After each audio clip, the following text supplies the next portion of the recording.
ang tabangan ni Jesus nga byuda nagpasiuna ni pagpakita sa mahitabo sa iyang inahan nga si Santa Maria. Si Maria byuda, unya si Jesus bugtong anak sa byuda nga si Maria.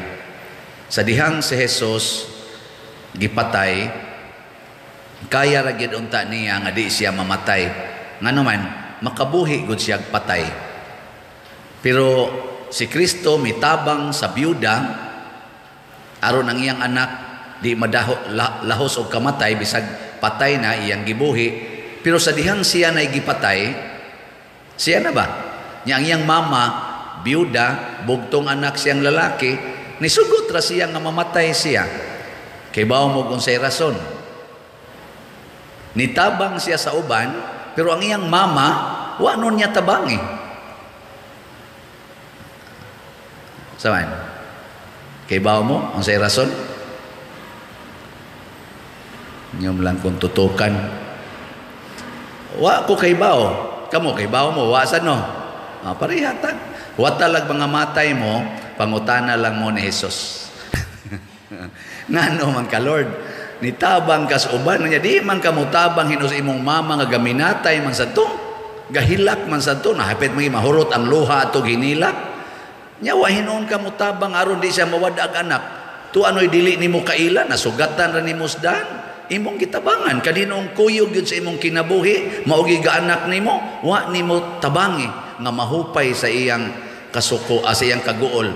Kaninong dili nimo kaila, imong inan ayaw na paghilak. Iyang mama gipasagdan ra manghilak. Oy, ayaw ning anaka ni. May imahay no? Inya man kung tutukan.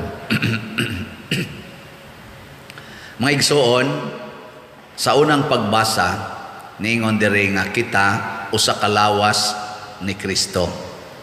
Usa ka lawas. Kahibaw si Kristo nga siya dili gyud mamatay. Nga ang iyang kamatayon katong gilansang siya sa cross, usa ra to ka akto sa kinabuhi niya. Usa ka akto ba? One act sa iyang kinabuhi. Pero ang iyang kinabuhi dili matapos tungod ni adtong one act. Usa ka aksyon. Mao na nga si Kristo mitugot nga patyon siya ni adtong higayuna, wa niya buntuga ang kamatayon nga physical, kay kahibaw siya nga ang iya sang mama nahibaw nga dili siya mamatay. Ang lawas ni Kristo, labi na gid ang mystical body of Christ, dili mamatay. So si Kristo di ay sa dihang gilansang siya sa cross, wa siya mamatay.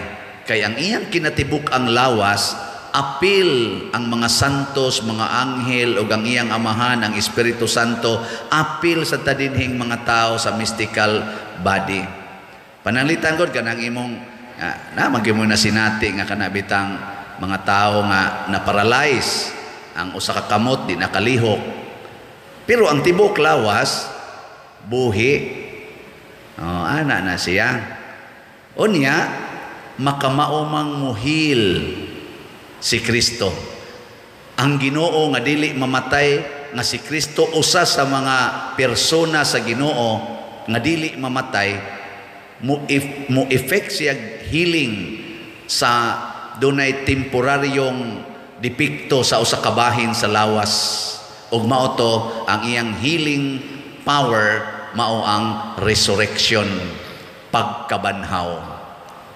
Sa dihang nabanhaw na siya, awa na, di na gyud mamatay. Ug mao nay angay natong isangyaw. Dili nang pagsentimental nga ang atong mga minatay hayaon gyud tagpila ka adlaw kay di gyud gusto nga mubuwag og tan-aw sa minatay. Ayaw part ka wa muuli pa manggutong tuas abroad pa dir kanus aman to muuli 15 days from now. 15 days hayaon ang minatay. Ayaw oy. Wa na mahimuwag ang patay. part ta sa mystical body of Christ. Ilubong dayon ng patay, labing dugay, 3 days, ilubong na na. Ingka, nya dito siya kakita. Ay, magkita rata dito sa langit, kung malangit ta. Kay bisag makakita pa to siya igdayong lubong, malubong raman gyapon na, sentimental magud ang ato, dili pagtuo. Faith. Magkita tas langit. Adto ta dito magkita, bisag abroad pa ka, di na kinahanglang mo tambong pa ka lubong, kundi jud ka makatambong sa lubong sa imong ginikanan o sa imong igsuon. Ang importante, ang imong igsuon nga gilubong, nasakop sa lawas ni Kristo. Nya ikaw sad nasakop sad ka sa lawas ni Kristo, kay magkuyog rata dito sa langit, magkita rata. Gilingi anay mong tupad be, pangutan ay na nasakop ka sa lawas ni Kristo. Nasakop ka, ingna. Kanang imong pagsigig pagpanglibak, nasakop pa ka anas lawas ni Kristo. Kanang imong pagsigig kurakot, kanang imong pagsigig paningil anang utang, kanang imong sigian ng kasuko, siging dumot, nasakop pa ka na sa lawas ni Kristo. Siging sugal, siging pangabit, siging same-sex union, nasakop pa ka na sa lawas ni Kristo. Ingkawa na, hala, kuhaan na tanan. Mas importante na nga mo'y atong kuhaon ang tinuod nga kamatayon na agyod sa sala. Kining pagbuhi ni Kristo ni ining minatay, iya lang gipakita nga kamao siyang mubuntog og sala, kay ang sala mao may naghatag og kamatayon. Mabuntog niya ang sala. Muna kung doon na natay sala, muduol dayon ta ni Kristo aron iya tang pabangonon. Matud pa sa atong tubag sa Salmo, sa may tubag nato sa Salmo, kita ang iyang lungsod, ang mga karnero sa iyang panon. Ayaw gyud buwag sa panon sa Ginoo. Nya unsa man pagdili mo buwag, maghinulsol sa sala. Mao ra gyud nga ang sala may mopahimuwag nato, apatay kita diha. Mao na kanang nagdinumtanay. Nagdumot ba nya wa gyud magpasayloay, nya mamatay, nya magpamisa. Kung nahibaw kung gadumot na, moingon jud ko na impierno na gini. Hangtod ba namatay ba? May lang tong pagtinga-tinga tingali, itong hapit na mamatay, og nakapasaylo to siya. Hopefully, hinaot pa unta. Pero basig nahimuhag ka sa lawas ni Kristo, kanang mamatay ka nga naalang yapong kay kabit, na impierno ka siguro anay. May lag nakapangumpisal. O niya, gwa makapangumpisal, kaya nabanggas motor, wala, patay ka diha. Mao na, kada na to kasala, reconcile dayos Ginoo, balik sa iyang lungsod. Unsaon man, sa atong kanini ang Ebanghelyo, gibutang diri sa pagkakita ni Jesus sa byuda, naluoy siya. Naluoy. Mo practice dayon ta og kaluoy. Kaluy ang imong kalag. Kay usahay gud maluoy ra man ta sa atong lawas, kaluy-an nato ang atong kalag ug ang kalag sa atong isig katao. Maluoy unta ta. Muangkon unta ta nga inig kasa nato namatay ng atong kalag. Nya buhion ta ni pagbalik, muduol tas gracias Ginoo. Mangumpisal, magsakripisyo, magampo aron mabaligtas gracias Ginoo.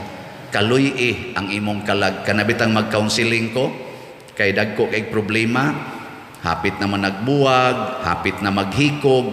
Ang ako dayong pangutana, mituo ba ka nga naa kay kalag? Yes, Father. Nyag maghikog ka, di ka maluoy sa imong kalag. Basig naluoy ra ka sa imong lawas nga murag wa nay value, pero wa ka maluoy sa imong kalag. Kanang magsige kag pakulor sa imong buhok, kiskis anang imong kilay, paputi anang imong naong, siging pangigi anang utlanan sa imong yuta, pangkiha anang imong mga igagaw, mga kaliwat, tungod lang si yuta, nakatabang na sa imong kalag. Kaluy isang imong kalag. Ano? Basig kutob na lang nagkaslawas, kutob na lang kita lawas, ang tanan na lang ito paningkamot, para na lang sa atong lawas, how about ang imong kalat? Muna siya. Muna kani si Saint John Chrysostom, grabe kay ni siya muwali. Igong yung imong kasing-kasing. Muwali ko kuno nig 2 ka oras. Nagana ang misa wali 2 ka oras. Pero di pulaan ang mga tao makonvert noon. Karon nagwali ko 15 minutos. Sige na mamugtanaw sa inyong rilo. Muundang na lang ko. Sige, manindog na ta.